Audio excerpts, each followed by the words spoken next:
Hello, everyone. Welcome back to our programming series. Today we are going to see about SkillRack Daily challenge, that is, function replace unit digit by number of digits. Let's break down the code to understand how it works. For loop, this loop iterates through each element of the array. Number of digits calculation, len. The line int len calculates the number of digits in ARR, I. It uses the log10 function to find the logarithm base 10 of ARR, I, which essentially gives the number of digits in ARR, I.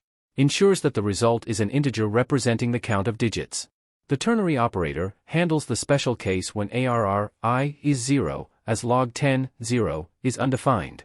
In such cases, we consider the length as 1. The next line replaces the unit digit of ARR, I, with the calculated number of digits, len.